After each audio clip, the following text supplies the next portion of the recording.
10ஆம் வகுப்பு இயல் 2 கேட்கிறதா என் குரல். இதில் நம்ம என்னென்ன படிக்கணும்னா, முக்கியமாக காற்று உலக உயிர்களின் இயக்கம், அதனுடைய சிறப்பை படிக்கணும். காற்றினுடைய வேறு பெயர்கள், அப்புறம் அதனுடைய பருவநிலை, சூழல், வீசும் வேகத்திற்கேற்ப காற்றிற்கு வழங்கும் பெயர்கள். திசையில் அமைந்த பெயர்கள் 4 திசை.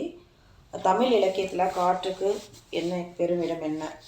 முன்னீராய் நாவாய் ஓட்டியதாக காற்று, மனிதனால் மாசடையும் காற்று, ஆற்றல் வளமாக காற்று, காற்று மாசுபாடு, இப்போ நச்சு கலந்த காற்றினால் ஏற்படும் பாதிப்புகள், அதை நீக்கும் வழிமுறைகள், மரம் தரும் வரம் காற்று. காற்றினுடைய சிறப்பு என்னென்னா, உலக உயிர்களினுடைய இயக்கம் தான் காற்றினுடைய சிறப்பு. உலக உயிர்களின் இயக்கத்தை தீர்மானிப்பது எதுன்னா காற்று. மூச்சு பயிற்சியை உடலை பாதுகாத்து வாழ்நாளை நீட்டிக்கும் அப்படின்னு திருமூலர் திருமந்திரத்திலிருந்து சொல்லியிருக்காங்க. வாயு வழக்கம் அறிந்து நெறித்தடங்கில் ஆயுள் பெருக்கம் உண்டாம் அப்படின்னு ஔவையார் வாயு தாரணைன்ற அதிகாரத்தில் சொல்லியிருக்காங்க. காற்றுக்கு வேறு பெயர்கள்லாம் இருக்குது. என்னென்னா காற்று, வளி, தென்றல், புயல், சூறாவளி அப்படின்னு.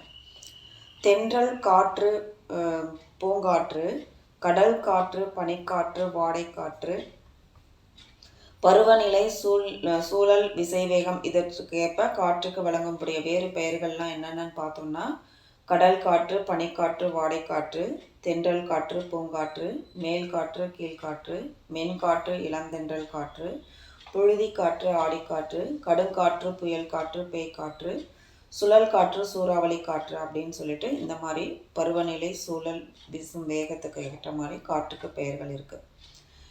திசையில் அமைந்த பெயர்கள் என்னன்னு பார்த்தோன்னா, காற்றுக்கு வடக்கில் வீசக்கூடிய காற்றுக்கு வாடை காற்றுன்னும், மேற்கில் வீசக்கூடிய காற்றுக்கு குடக்குன்னும், கிழக்கில் வீசக்கூடிய காற்றுக்கு குணக்குன்னும், தெற்கில் வீசக்கூடிய காற்றுக்கு தென்றல் காற்றுன்னும் பேர். கிழக்குன்னா குணக்குன்னு பேர். கிழக்கிலிருந்து வீசும் காற்றினுடைய பெயர் கொண்டல் சொல்லுவாங்க. இது கடல் பகுதிக்கு மேலுள்ள மலை மேகங்களை சுமந்து வர்றதுனால மலைக்காற்று அப்படின்னும் சொல்லுவாங்க. இந்த காற்று குளிர்ச்சியை தரும், இன்பத்தை தரும், மழையை தரும். மேற்கு குடக்குன்னு சொல்லுவாங்க. மேற்குலேருந்து வீசும் காற்றுக்கு பெயர் கோடை காற்று. வறண்ட நிலப்பகுதியிலேருந்து வீசுறதுனால இது வெப்ப காற்றுன்னு சொல்லுவாங்க. இந்த காற்று அதிக வலிமையோடு வீசும். தெற்குலேருந்து வீசும் காற்றுக்கு பெயர் தென்றல் காற்றுன்னு பேர். இந்த காற்றானது மரம், செடி, கொடி, ஆறு, மலை, பள்ளத்தாக்குகளை தாண்டி வரும். அதனால காற்று வேகம் குறைந்து இதமான இயல்புடன் வீசும். அதனால தான் இதுக்கு பேர் தென்றல் காற்று. வடக்கில் வாடைக்காற்று. வடக்கிலேருந்து வீசும் காற்றினுடைய பெயர் வாடைக்காற்று. இந்த பனிப்பகுதியிலேருந்து வீசும்போது மிகவும் குளிர்ச்சியான காற்றுடன் வீசுறதுனால இதை ஊதை காற்று அப்படின்னு சொல்லுவாங்க. தமிழ் இலக்கியத்தில் காற்று எந்த இடத்துல இருக்கு, அதுக்கோட இடம் என்ன அப்படின்னா, வண்டோடு புக்க மணவாய் தென்றல் அப்படின்னு சிலப்பதிகாரத்தில் சொல்லியிருக்காங்க. இந்த பாடல் வழி உணர்த்தும் கருத்து என்னன்னா, தென்றலானது பலவித மலர்களின் நறுமணத்தை அள்ளி வரும்போது கூடவே வண்டுகளையும் அழைத்து வருவதாக இளங்கோவடிகள் குறிப்பிட்டிருக்காங்க அப்படின்றது அழகாக சிலப்பதிகாரத்தில் தமிழ் இலக்கியத்தில் காற்றை பற்றி சொல்லியிருக்காங்க. அதுக்கப்புறம் நன்தமிழும் தன்பொருணை நன்னதியும் பொறுப்பேர் செந்தமிழின் பின்னுதித்த தென்றலே அப்படின்னு சொல்லிட்டு தென்றல் விடு தூதுல பலப்பட்டை சொக்கநாத புலவர் பாடியிருக்காரு. இந்த பாடலோட கருத்து என்ன? பெண்ணொருத்தி காற்றை தூது அனுப்ப அன்போடு அழைப்பதாக பலப்பட்டை சொக்கநாத புலவர் தமது சிற்றிலக்கியத்தில் சொல்லியிருக்காங்க. திரையிசை பாடலில் கண்ணதாசன் நதியில் விளையாடி கொடியில் தலை சீவி நடந்த இளந்தென்றலே அப்படின்னு சொல்லிட்டு திரையிசை பாடல்களையும் இலக்கிய படைப்புகளிலும் காற்றுக்கு நீங்கா இடம் பிடித்திருக்கிறது அப்படின்றது குறிப்பிடத்தக்கதாக இருக்கிறது. பழங்காலத்தில் கடல் கடந்த பயணங்கள் நடைபெற்றது. இந்த அனைத்துக்கும் காற்றின் துணையுடன் இயக்கப்பட்ட பாய்மர கப்பல்கள் தான். அந்த கப்பல்களால் தான் இதெல்லாம் நிகழ்ந்திருக்கு. பருவ காற்றின் பயனை உலகிற்கு அறிமுகப்படுத்தியவர் யார் அப்படின்னா, கிரேக்க அறிஞர் ஹிப்பாலஸ். இவருக்கு முன்னரே தமிழர்கள் கடல் கடந்து வாணிகம் செய்து வெற்றி கண்டவர்களாக இருந்தவர்கள் குறிப்பிடத்தக்கது.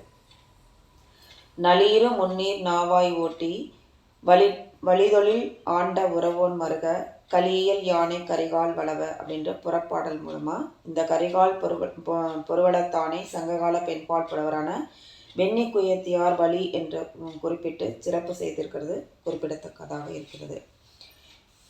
காற்றானது மழையை தருவதாக தடம் பதிப்பதாக ஆற்றலாக உள்ளது. பருவ காலங்களில் மேகத்தை கொண்டு வந்து மழையை தருது. கதிரவனுடைய வெப்பத்தினால் சூடாகி பின் அடர்த்தி குறைந்து மேலே செல்லும் காற்று அங்குள்ள வெற்றிடத்தை நிரப்பி பருவக்காற்றாக மாறுது. தென்மேற்கு பருவக்காற்றாக வடகிழக்கு பருவக்காற்றாக உலா வந்து மேகத்தை குளிர்வித்து மழையை வந்து பொழிவிக்குது. ஜூன் முதல் செப்டம்பர் வரை தென்மேற்கு பருவக்காற்றாக வீசுது. அக்டோபர் முதல் டிசம்பர் வரை வடகிழக்கு பருவக்காற்றாக வீசுது. வடகிழக்கு பருவ காலங்களில் தாழ்வு மண்டலமாக தவழ்ந்து புயலா மழையாக மாறுது. இந்தியாவிற்கு தேவையான 70% விழுக்காடு மழையளவினை தென்மேற்கு பருவக்காற்று தருது. வேளாண்மை சிறப்பதிலும் நாடு தன்னிறைவு அடைவதிலும் காற்றின் பங்கு வந்து அதிகமாக இருப்பது குறிப்பிடத்தக்கது. காற்றானது வடகிழக்கு பருவ காலங்களில் தாழ்வு மண்டலமாக தவழ்ந்து புயலாய் மாறும். பின் ஆற்றலுடன் வீறு கொண்டு பயணிக்க தொடங்கும் சமயத்தில் மழையாய் புயலாய் தடம் பதிக்கும். இத்தகைய ஆற்றலை ஐயூர் முடவனார் வலிமிகின் வழி இல்லை அப்படின்னு சொல்றாரு. மதுரை இளநாகனார் கடுங்காற்று மழையை கொண்டு வந்து சேர்க்கிறது அப்படின்னு காற்றின் வேகத்தை குறிப்பிட்டு சொல்றாங்க. உயிர் வழி தந்து உயிர்களை காக்கிறது காற்று. தாவரங்களின் ஒளிச்சேர்க்கையில் உணவு உற்பத்திக்கு உதவுகிறது. விதைகளை எடுத்து சென்று பல இடங்களிலும் தூவுகிறது. பூவின் தேனின் கனியின் தாவரத்தின் உயிரினத்தின் மனத்தை சுமந்து புவியின் உயிர் சங்கிலி தொடர்படாதிருக்க உதவுகிறது. நிலக்கரியின் தேவை குறைந்து கனிம வளங்களை பாதுகாக்கிறது. தொலைத்தொடர்பின் மையமாக உள்ளது. காற்றுள்ள போதே மின்சாரம் எடுத்துக்கொள் அப்படின்ற புதுமொழிக்கு வித்தாகிறது. கதிரவனிடமிருந்து வெளிவரும் புற ஊதா கதிர்களை தடுக்கும் அரணாக விளங்குகிறது. புவியை ஒரு போர்வை போல சுற்றி பருதியின் அதாவது சூரியனின் கதிர்ச்சூட்டை குறைத்து கொடுக்கிறது. காற்றாலை மின் உற்பத்தியில் இந்தியா 5ஆம் இடம். இந்தியாவில் தமிழகம் முதலிடம். காற்று மாசுபாடுனா குப்பைகள், நெகிழிப்பைகள், மெது உருளைகள் அதாவது டயர்ஸ் போன்றவற்றை எரிப்பது, குளிர்சாதன பெட்டி, குளிரூட்டப்பட்ட அறை ஆகியவற்றை மிகுதியாக பயன்படுத்துவது, பட்டாசுகளை மிகுதியாக வெடிப்பது, புகை வடிகட்டி இல்லாமல் தொழிற்சாலைகளை இயக்குவது, தனி மனிதரின் மிகுதியான ஊர்தி பயன்பாடு, வானூர்தியின் வெளிப்படும் புகை இதெல்லாம் வந்து மாசடையும் காற்றினால். இந்த மாசுபாடினால் மனிதனால் மாசடையும் காற்று இது. நச்சு கலந்த காற்று வந்து என்னென்னா பாதிப்புகள் நமக்கு என்ன ஏற்படுதுன்னா கண்ணெரிச்சல், தலைவலி, தொண்டைக்கட்டு, காய்ச்சல், நுரையீரல் புற்றுநோய், இளைப்பு நோய் போன்ற பல நோய்கள் ஏற்படுது. குழந்தைகளின் மூளை வளர்ச்சியும் குறைகிறது. அதாவது அப்படின்னா யூனிசெஃப் அதாவது சிறுவர் நிதியம் வந்து சொல்லியிருக்காங்க ஆராய்ச்சியில். குளிர்பதன பெட்டியிலிருந்து வரும் குளோரோஃப்ளோரோ கார்பன் வந்து ஓசோன் படலத்தை ஓட்டையிடுது. இதனால் புற ஊதா கதிர்கள் நேரடியாக மக்களை தாக்குது. ஓரறிவுலேருந்து 6 அறிவு வரை உள்ள உயிரினங்கள் வந்து துன்பம் அடையுது. கந்தக ஆக்சைடு, நைட்ரஜன் ஆக்சைடு மழை பெய்யும் போது நீரில் கரைந்து அமில மழை பெறுகிறது. இதனால் மண், நீர், கட்டடங்கள், காடுகள், நீர்வாழ் உயிரினங்கள் வந்து பாதிக்கப்படுகிறது. அதனால் நம்ம என்ன செய்யணும்னா காற்று மாசுபடாத அளவுக்கு நம்ம வந்து இருக்கணும். அதை மாசுபடாத இருக்கணும் அப்படின்னா மரங்களை வளர்க்கணும், குப்பை மேலாண்மைகளை வந்து மேற்கொள்ளணும், பொது போக்குவரத்திற்கு முன்னுரிமை தரணும், மின்னாற்றலை இயக்கும் ஊர்திகளை மிகுதியாக பயன்படுத்தணும், கச்சா எண்ணெய், நிலக்கரி முதலிய புதை வடிவ எரிபொருள்களை தவிர்க்கணும், வீட்டு சமையலுக்கு விறகுகள் பயன்படுத்துவதை கைவிடணும், தூய்மையாக வைத்திருக்க வேண்டும்.